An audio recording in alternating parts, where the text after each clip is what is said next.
Hi guys, how's it going? My name is Jason and today we're gonna find out the key differences between a professional cinema camera and a budget-friendly beginner camera. So right here we got the Z-Cam, which costs $6,000 and it has been used in all kinds of mainstream films. Since we bought this camera, it has been a workhorse for us and we use it in almost all our productions. On the other end of the spectrum, we have the Canon 200D. We used this camera when we started off doing filmmaking and photography. It cost around $500 and it's generally considered as a beginner-friendly camera. So we're gonna put both these cameras to a test and see how their footage compares.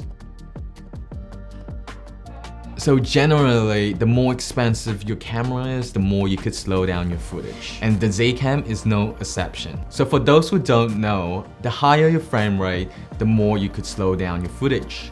So if you're shooting at 50 frames per second, you can slow your footage down by 50%. If you're shooting at 100 frames per second, you can slow your footage by 25%. So let's look at the Canon 200D. In comparison, it can only shoot up to 60 frames per second. So when putting the camera side by side, you could clearly see that the Z-Cam can shoot much slower slow motion footage than the 200D. Perhaps the biggest difference between the Z-Cam and the 200D is the dynamic range. Now, dynamic range refers to the amount of detail a camera can capture between the darkest and the brightest part of your frame. As you can see in the footages, the Z-Cam is able to retain all these highlights in the sky while maintaining exposure of the subject. In comparison, the highlights in the Canon 200D are quite blown out, which meant that the details are lost in these parts of the image. Looking at another shot that we did, you can see that the Z-Cam is able to capture more details of the shadows in comparison to the Canon 200D. Dynamic ranges are one of the biggest things that you should consider when buying a camera. Is it an important part of your content creation? Generally, you will find that the more expensive your camera, the better it performs in low light situations. Here, both our cameras are set to 6400 ISO. However, you can clearly see that the Canon 200D image is much more grainier, while the Z-Cam image has less grain and more of a clear look. In fact, the Z-Cam footage is actually usable up to the ISO of 12,000. In contrast, I wouldn't push the Canon 200D past 1600 ISO.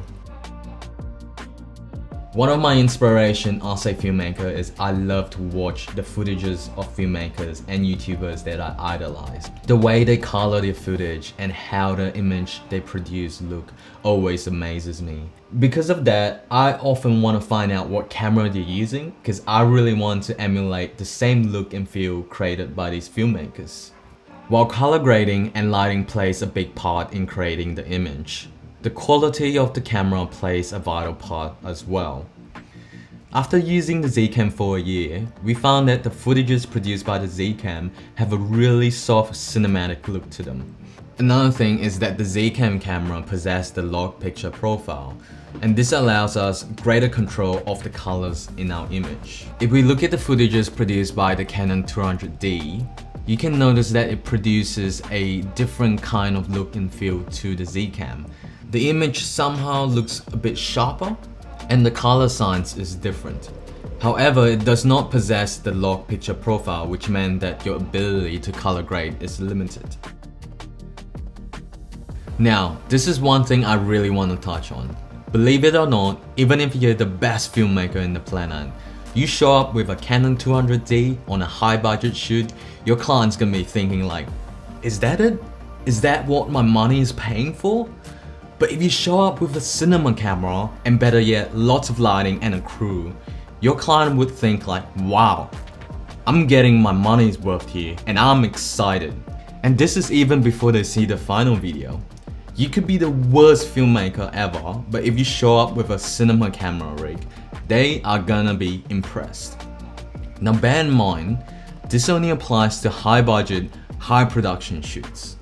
When we first started, we did use the Canon 200D quite a bit, but we were only charging a few $100 per shoot. Using these DSLR cameras were in line with the client's expectations. Now, if you want to hear more about how Jono and I went from complete beginners to full-time filmmakers running our own production company, feel free to sign up to our email newsletter, link in the description down below. In our newsletter, we go deep and share all aspects of our journey, specific insights, personal stories, struggles, and challenges. Anyways, thank you so much for watching and see you next time. Bye!